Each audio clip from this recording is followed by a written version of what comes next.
all across America.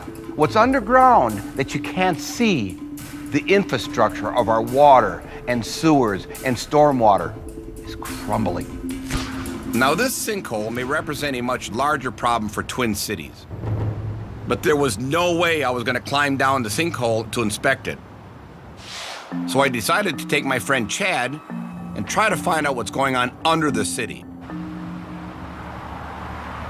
Less than 1 mile from the sinkhole on Wabasha Street is the entrance to the Wabasha Sandstone Caves. But I wanted to have a guide. Hi. Hey, Greg, how are you? Greg Brick is a geologist that knows the underbelly of the Twin Cities. Well, this is a perfect exposure of the St. Peter Sandstone, which forms the bedrock under the Twin Cities of Minneapolis and St. Paul. It is basically an ancient shoreline from 450 million years ago. And this is underneath the south side of St. Paul. That's correct. This sandstone has been both a blessing and a curse for the engineers in the cities. It's been a blessing in the fact that it's so easy to excavate, and a curse because it collapses just as readily. More than 140 years ago, St. Paul began carving utility tunnels into the soft sandstone that's under the city. And after years of neglect, water from old broken pipes, stormwater runoff, and natural springs have taken their toll. In the year 2000, I made a trip to this cave under the downtown area, which formed as a result of a sewer washout in 1904. There are enormous caverns down there, 75 feet below street level. And while I was on the way to that cave, I observed another washout, where an entire tunnel had collapsed into the void. Many cities and towns all across the country are like Minneapolis and St. Paul. They're built on a bed of soft sandstone.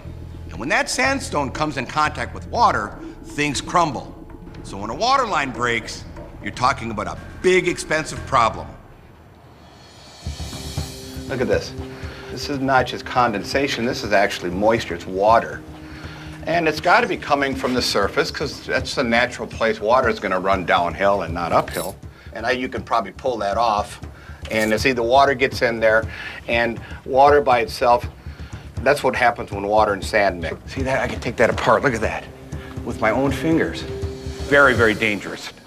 Here we have an example of a collapsed dome, where the sandstone has basically collapsed way up into the ceiling, and then eventually it's going to form a sinkhole on the surface. And this ceiling is easy going to collapse on because nothing's holding it up. This is not just St. Paul, Minnesota and Minneapolis.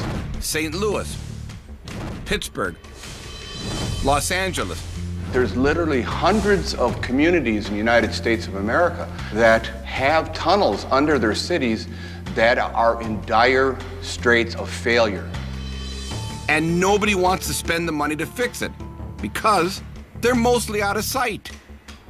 Now that we know that the cities of Minneapolis and St. Paul are built on a layer of soft sandstone, given the condition of these water lines, these cities better get their act together and do something before a sinkhole becomes deadly.